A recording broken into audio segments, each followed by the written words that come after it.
Welcome to the unboxing.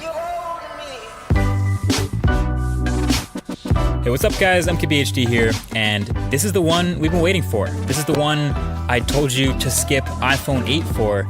This is the one that represents the future of Apple smartphones. This is iPhone 10.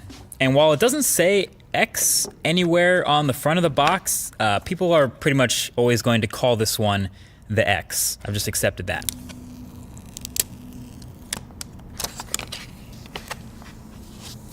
So this is your first look at the unboxing experience, and spoiler, it's pretty much exactly the same as iPhone 8 was, and almost every other iPhone. Headphones, adapters, stickers, it's all in the box, but I guess it's a good thing there's no surprises here. So you can see right here off the bat, it's a really shiny, chromy, reflective phone. This is the silver one, and you can see how shiny the sides are. The space gray one, though, is a bit more toned down. And so the only thing that was actually new during the setup of iPhone 10 is now you set up Face ID during first boot instead of the fingerprint Touch ID. But yeah, this is brand new, and it's been a couple weeks since we last saw this phone at that Apple event, so seeing it again for the second time is kind of a reminder of all the things that are new about this thing.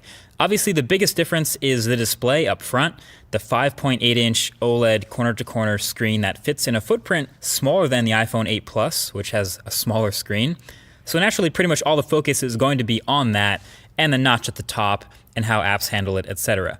And I can tell you that aside from all the incompatible apps I've come across that are going to have to get updated, my experience with the display panel itself have been pretty decent so far. It's bright, it's contrasty, well calibrated, definitely not oversaturated like some OLEDs can be. And just handling and playing with this phone in the studio here for the first time, it's answered some immediate questions that I had about it from the last video. So first of all, since there's no home button, obviously, you have that swipe up gesture to go home, but we were wondering, how do you take a screenshot?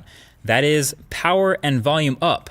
So that's the new screenshot combo for iPhone 10. And then since holding the power button now goes to Siri, how do you turn the phone off? Well, it's gonna be long pressing the power button and volume up key. And that'll get you to see that power off menu. So those are two new key combos to memorize there. And then of course I was reminded of how many gestures there are now to memorize. Obviously when you get rid of a button, there's a whole bunch of swiping and gestures to replace it. So there's the multitasking and app switching motions, which are pretty similar but both kind of useful in their own way, depending on how you use the phone really. That's on top of the screenshot and power off combos, plus long holding the power button for Siri and double pressing it for Apple Pay. But basically there's a lot going on, and if you're gonna make a phone that's all screen, obviously you have to be able to do it all without a lot of buttons.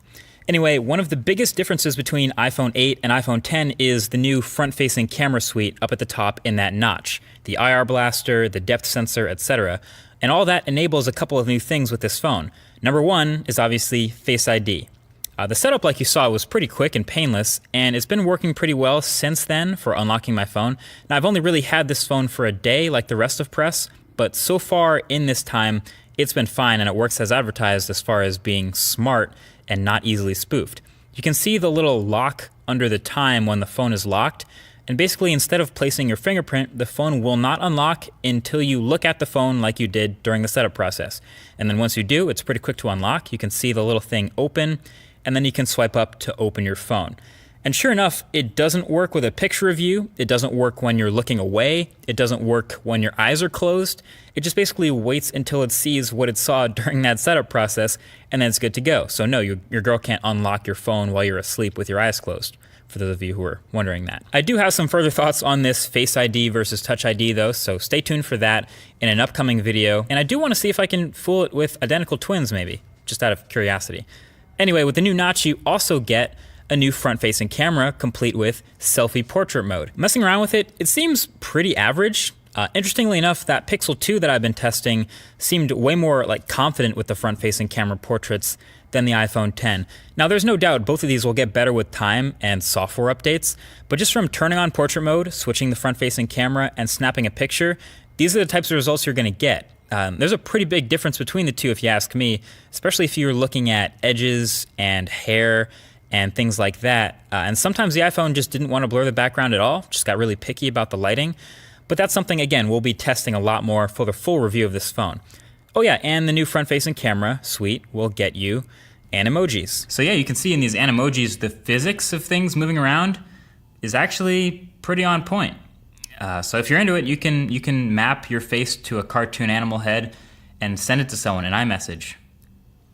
But you still can't edit tweets though. So overall, there's a lot to test with the iPhone 10 now that I have it in my hands finally. As a matter of fact, definitely leave your thoughts right below that like button with things you want to see in the full review. Most likely things like battery life, camera quality, app performance, all that good stuff. But don't let me miss anything. But until then, definitely get subscribed for the upcoming videos on the channel. Thanks for watching, and I'll talk to you guys in the next one. Peace.